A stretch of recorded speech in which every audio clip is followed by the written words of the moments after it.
Namun yang namanya kota pusat pemerintahan nantinya akan datang para urban mencari kehidupan yang baru di sana. Yang makin lama juga akan jadi yang dilakukan oleh pemimpin kita, pemimpin negara kita, Pak Jokowi itu, kalau saya boleh ngomong ya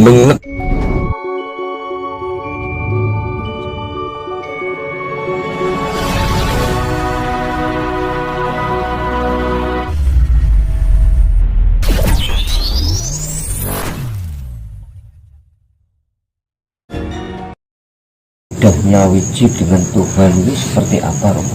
orang yang sudah nyawiji dengan Tuhan ini, jika kita melihat orang tersebut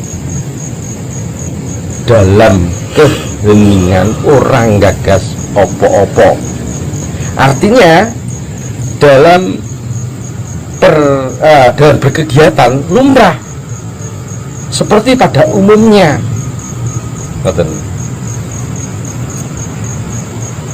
Tapi ketika sudah maneges, maka hilang watak orang tersebut. Dia seolah seperti tonggak atau batu yang tidak bergerak, walaupun ada angin, walaupun ada gempa. Contoh Mbah Marijan. Meskipun banyak orang yang sudah diungsikan almarhum Mbah Marijan, berapa orang yang menjemput beliau tetap tidak mau. Dan ketika rame-ramenya dia bertafakur, bersujud ke hadapan Allah Subhanahu wa Ta'ala, mohon untuk dihentikan gempa itu, maka beliau pun meninggal dengan keadaan sujud. Semoga Mbah Marijan menjadi suri tauladan kita semua orang Jawa, dan semoga Mbah Marijan menjadi umat yang husnul khotimah. Amin. Amin. Orang yang sudah nyawiji dengan Tuhan, apakah nanti matinya bisa dikatakan mati sempurna, atau ada juga yang istilahnya moksa? Bisa dijelaskan? Kamuksan itu sejauh saya melihat sampai saat ini, di zaman kehidupan saya, tapi jadi di zaman kehidupan saya belum pernah tahu yang bagaimana namanya moksa. Tapi eyang-eyang atau bapak saya pernah bercerita bahwasanya buyut saya, si Joyo Sumarto, itu meninggalnya tanpa bekas. Jadi dalam sentong yang diseloroki dari luar itu tidak ada jendelanya waktu itu, tapi di dalam yang ada tinggal celana, baju, sarung, dan sabuk otok serta belangkonnya. Nah, jasadnya tidak ada yang tahu entah kemana. Namun konon bapak saya dan saudara bapak saya pernah ditemui. Namun saya sendiri belum pernah ketemu, juga tidak tahu bagaimana wajah serta rupanya Mbah Joyo Sumarto tersebut. Itu yang disebut moksa. Tapi senyampang yang saya sejauh kehidupan saya belum pernah tahu yang namanya moksa. Kembali menjawab tentang pertanyaan apakah bisa mati sempurna, manusia hanya bisa melihat sempurna dan tidak, itu Allah yang akan menerima, yang akan tahu.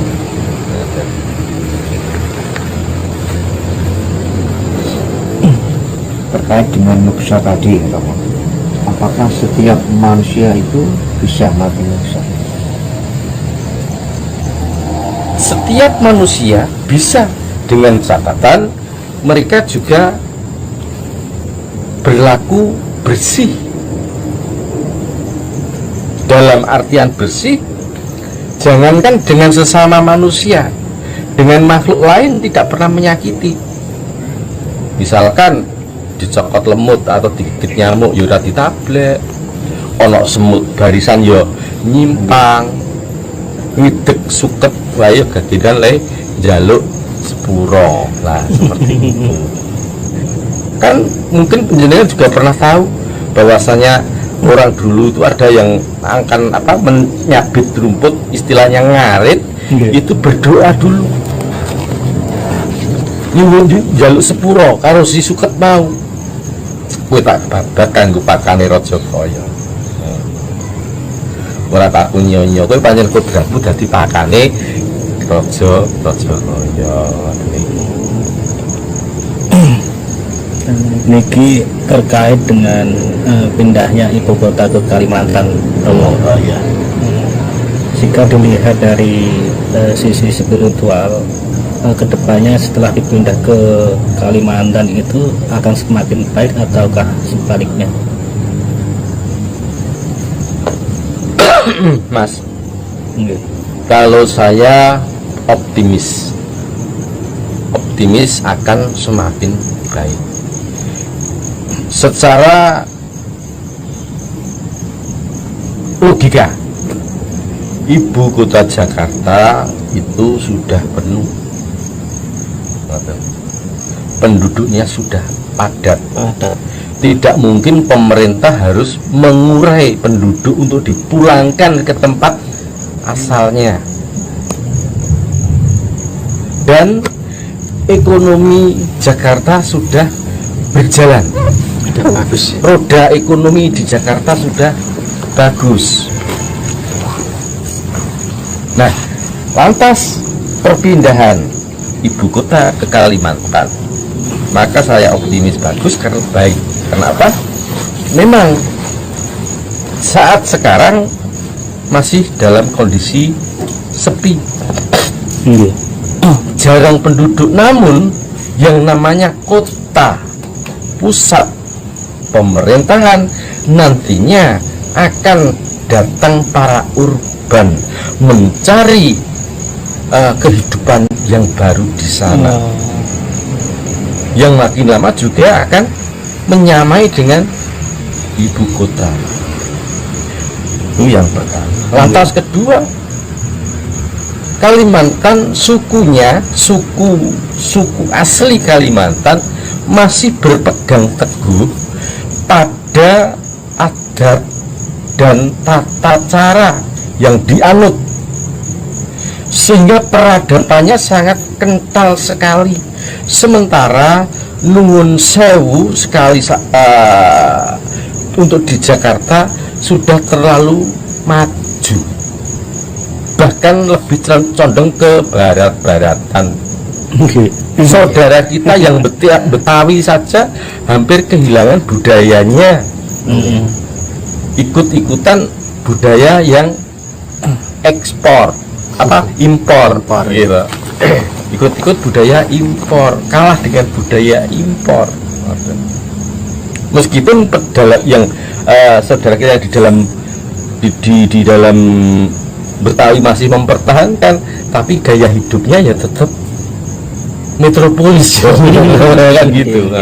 Nah, beda dengan Kalimantan yang masih kental sekali. Jadi intinya akan semakin membaik ya, Bang. Semakin membaik, bahkan itu yang nantinya akan menjadi barometer persatuan negara-negara. Mengapa demikian? Ketika saya mengikuti upacara penempatan air dan bumi dari berbagai provinsi, ritual Kendi Nusantara ritual Kendi Nusantara itu bagi penjenengan atau adik-adik kita yang tidak pernah mengungkap buku sejarah, maka itu dianggap yang pertama kali. Padahal sebelumnya Sudah berdirinya keraton Surakarta Hadiningrat pindah ke Kartosuro Hadiningrat, dari Kartosuro pindah ke Surakarta Hadiningrat itu pernah ada di Tugu Solo. Itu di bawahnya tempat menanam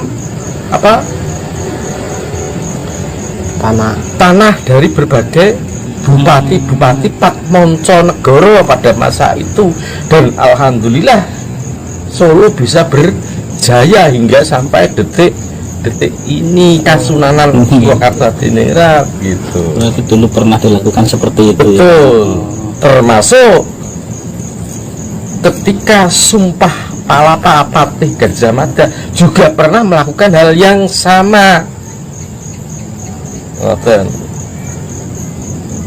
Jadi yang dilakukan oleh pemimpin kita, pemimpin negara kita, Pak Jokowi itu, kalau saya boleh ngomong ya mengedak laku, artinya meniru perjalanan pendahulunya. Dua panjang wong Jawa, Mas. Wong Jawa.